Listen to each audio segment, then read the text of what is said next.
सरकार में ना तो महंगाई थी और जॉब भी थी सबको। इसकी सरकार में क्या है, कुछ नहीं है। बीकॉम बीएससी फाइनल वाले भी देखो 8-8 हजार में जॉब कर रहे हैं। मोदी चीटिंग कर करके सरकार बन रहे हैं और मेरे कौन अपने पूरा है मोदी। महिलाओं के सम्मान में भाजपा मैदान में, ये सुना नहीं? क्या हो रहा है मोदी की सरकार में? हम जैसी लड़कियों क्या है, कुछ नहीं है। चल सम्मान नहीं हो रहा है। अभी आप रात को जा रही है 8:30 बजे, जा रही है आराम से घर, पहले जा सकते? पहले हाँ जाते थे, पहले ऐसा होता ही नहीं था कुछ। पूरे देश में मोदी मोदी हो रहा है। मोदी मोदी, हम तो चप्पल मारेंगे मोदी में। अरे हाँ, मोदी तो चाय बेचता हुआ ही अच्छा लगता है। हाँ। मोहतरमा पहले सरकार का विरोध कर रही थी, वहां तक तो ठीक था, लोगों का अधिकार है विरोध करना, लेकिन अंत में इसने अपनी औकात दिखा दी, अपना असली चेहरा दिखा दिया। वैसे इसका वाला जो अब्दुल होगा वो भी सबसे अलग होगा, लेकिन बस बेचारा बेरोजगार है। अब रोजगार करने के लिए कुछ ना कुछ धंधा तो इससे करवाएगा ही। जोर जोर से बोल के लोगों को स्कीमें बता दे। मैम हिंदू हिंसक ही नहीं होता। नहीं मैम ठीक है, चलो एटलीस्ट 1% मान के चलो। नहीं होता है मैम, मैंने देखा है ना, मैं तभी बोल रही हूँ। एक हिंदू बता दो जिसने जय श्री राम बोल के कहीं पे बम फोड़ा हो। आप जिन्हें हिंसक बोल रही हैं, 1992 में उन पे गोलियां चली थी और किस वजह से चली थी? 6 दिसंबर पे जब अयोध्या में बाबरी को तोड़ा गया था, सिर्फ उस वजह से उन पे गोलियां चली थी। उन हिंदुओं पे जिन्हें आप हिंसक बोल रही हैं, और आपके अकॉर्डिंग जो हिंसा कर भी रहे हैं वो हिंदू नहीं होंगे मैम। वो वाले हिंदू होंगे जो कसाब हाथ में कलावा पहनकर आया था ना, वो वाले हिंदू होंगे, हिंदू नहीं होंगे। इस पे एग्री करती हैं? हिंदू हिंसक होते हैं? नहीं होता मैम, बिल्कुल नहीं। हिंदू हिंसक होते हैं, यह सुनने के बाद भी बगल में खड़े हिंदुओं ने हिंसा नहीं किया। इससे बड़ा सबूत और क्या चाहिए? इस प्यारी को प्यार से समझाया गया, तथ्यों के साथ समझाया गया, प्यारी समझ गई। प्यारी समझ गई। अब देखिए दोस्तों, आखिर यह वाली समझदारी कब तक रहेगी? कहीं भटक गई तो हमको ही वीडियो बनाना पड़ेगा उस जंगल में, उस स्टेशन के बाहर, सूटकेस में। बाकी आप सभी लोग जानते ही होंगे, कमेंट में बताइए। तो हेलो दोस्तों, मैं Abhay Nagvanshi, change your luck, zero से हीरो तक में आपका स्वागत है।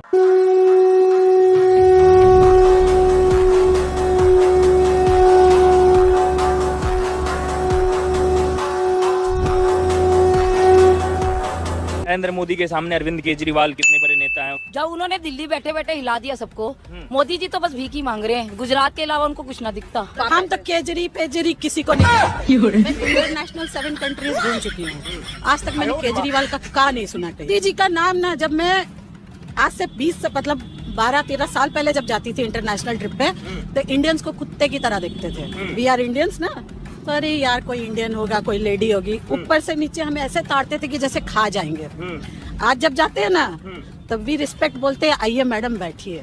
क्यों? क्योंकि बोलते हैं अरे मोदी की कंट्री से, और वहाँ सीना ना 56 इंच का नहीं 100 इंच का हो जाता है। अच्छा। ये सोच के कि मेरा बाप बैठा है और उसकी बेटी उस कंट्री में भी। चमची उर्फ सुपनखा अंत में ताली बजाने पर मजबूर ही हो गई। इसके बाद अब क्या बोले, मोदी जी को भिखारी बोलने की कीमत जो थी केवल 10 रुपए थी। एक लड़का यहाँ पे मुझे बहुत खूबसूरत है। यार बाइक बंद कर, तू बाइक बंद कर इससे। तू मुझे बता, तू मेरे साथ दोस्ती करेगा? ओए तो अरे भाई, तेरी बहन दोस्ती करने के लिए बात कर रही, कोपचे में ले जाने के लिए नहीं। कोपचे में ले जाने के लिए तेरे अब्बू जान है ना। क्या बोला तूने? कोपचे में ले जाने के लिए तेरे अब्बू जान है ना। तो चलिए शुरू करते हैं। अरे बेटे अपने जज्बातों पर काबू रखो। हमने कहा था ना कि जब तक हलाला पूरा ना हो जाए, रेहाना को तुम अपनी माँ की तरह देखो। हलाला से पहले रेहाना के लिए अगर तुम्हारे मन में कोई भी नापाक ख्याल आता है तो ये शरीयत के खिलाफ जा सकता है, ये गुनाह होगा, समझते हो ना? अरे अब्दुल भाई, टेंशन नहीं लेने का, घर की बात है। पहले बहन थी, अभी अम्मी बन गई। अच्छा, फिर बीच में बेगम भी बनी थी, अब माँ हो गई। ठीक है, समझ गया। अरे कल को फिर से बेगम ही बनने वाली है, इसलिए लोड नहीं लेने का रे बाबा। अच्छा। देखो बेटा, मैं बूढ़ा हो चुका हूँ, पहले जैसी बात तो नहीं है। मैंने बहुत कोशिश की, लेकिन ये गलत बात है, ये तो बिल्कुल ही गलत बात है। ऐसा क्या मतलब हो ही नहीं पाया?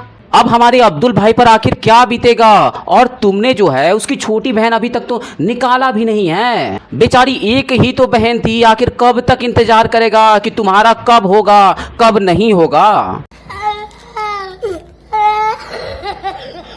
अरे जब तुमसे नहीं हो पाया तो किसी पड़ोस वाले को दे देते, हुलाला स्पेशलिस्ट मौलाना को।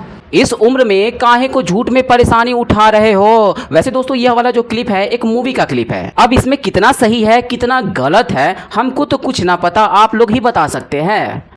तू साला भोला दिखता है लेकिन है एकदम होशियार हो, लुच्चा।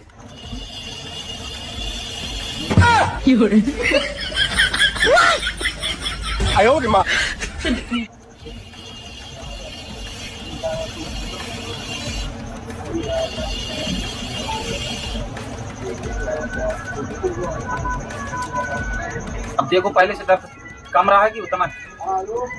देखो दर्द नहीं मालूम, दर्द मालूम नहीं दे रहा। अब नहीं है, पहले तो हो रहा था। हाँ।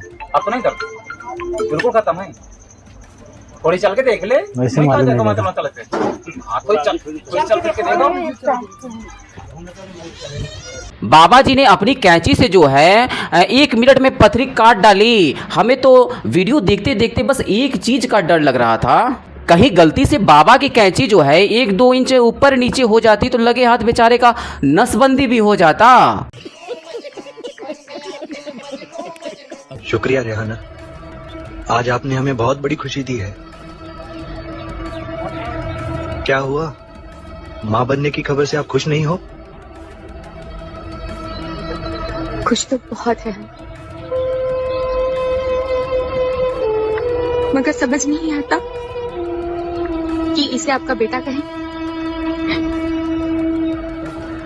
या तुम्हारा भाई। Mission successful. वीडियो लास्ट होते होते मौलाना पास हो गया। कहाँ थे ज्ञानी बाबा? बाकी दोस्तों आप लोग इस रिश्ते को क्या नाम देंगे हमें कमेंट में जरूर बताएं। अभी बता है भाई, अभी बता। पैसा देकर के फिल्में बना रहे हैं आप लोग दूसरे दलों को बदनाम करने के लिए। मुझे तो लगता है इन पे ज्यादा पैसा हो गया जो फिल्म इंडस्ट्री तक पैसा पहुंचाया जाए। पैसा तो है मियाँ भाई, उन लोगों के पास इतना पैसा है कि वो आपके हर एक नेता के ऊपर एक अलग फिल्म बना सकते हैं। वैसे अतीक मियाँ का जो काम था और जो नाम था वो सामने आते ही अपने टोटी वाले भैया पूरी तरह से बौखला गए हैं। और इस बौखलाहट में लोगों को एक चाहत और बढ़ गई है कि वो जो 60,000 करोड़ का नकली नोट था और जो आ चुके थे, आखिर उसका इस्तेमाल किसने किया, किस पार्टी में उसका इस्तेमाल हो रहा था। आदित्य धर को तीसरा पार्ट लाना ही पड़ेगा, क्योंकि तार जो थे अतीक मियाँ के आखिर किसके साथ जुड़े थे, क्योंकि अतीक मियाँ को दुनिया जानती है और हमारे निर्मोही बाबा ने, योगी बाबा ने बताया भी था। तो चलिए शुरू करते हैं। क्या ये सच नहीं कि जिस अतीक अहमद के खिलाफ पीड़ित परिवारों ने मुकदमा दर्ज कराया उसके परिवार के खिलाफ, वो समाजवादी पार्टी के द्वारा पोषित माफिया है? बात तो सही है। इतने बड़े आदमी आजम खान साहब पे जब आपने मुर्गी चोरी का इल्जाम लगा दिया, बकरी चोरी का इल्जाम क्या वो बकरी चोरी करने लायक है? आप बताइए मुझे, क्या वो बकरी चोरी करने के लायक इंसान है? आपने उन पे तकरीबन सैकड़ों मुकदमे लगाए हैं। वो सैकड़ों मुकदमे किस चीज के लगाए गए? डबल पिन बता रहे हैं, पिन कार्ड के बाद दो हैं। बनाया क्यों? अरे वो तो तू बताएगा मौलाना, या फिर तेरा अब्बू आजम खान बताएगा कि आखिर उसने 2 पैन कार्ड क्यों बनवाए थे।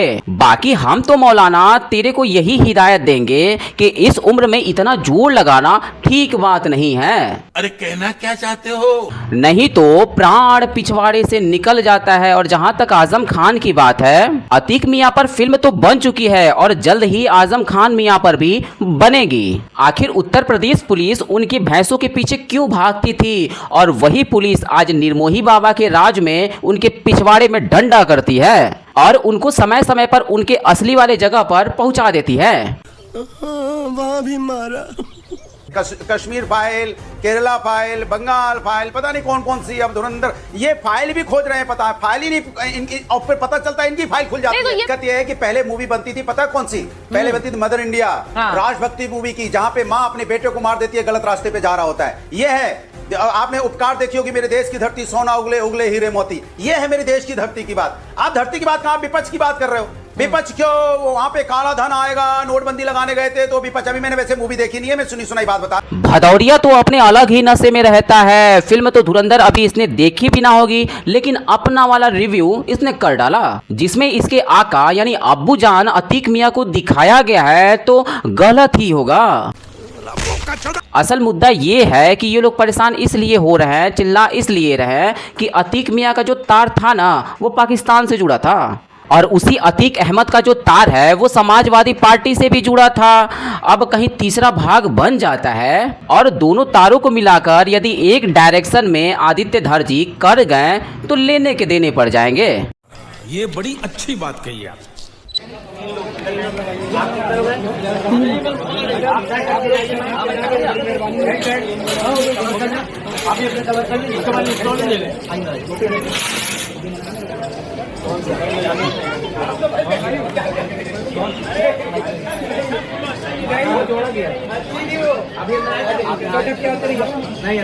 ये वीडियो लखनऊ के इमामबाड़ा का है जहां लोग घूमने फिरने जाते हैं, मस्ती मजाक करने जाते हैं। लेकिन यहाँ पर जो नया वाला नियम बना है वो कुछ हजम नहीं हो पा रहा, क्योंकि भाई इससे पहले तो ऐसा कोई नियम कानून नहीं था अंदर जाने के लिए कि महिलाओं को फोर्स किया जा रहा कि अंदर जाने से पहले अपना सर ढके फिर जाए।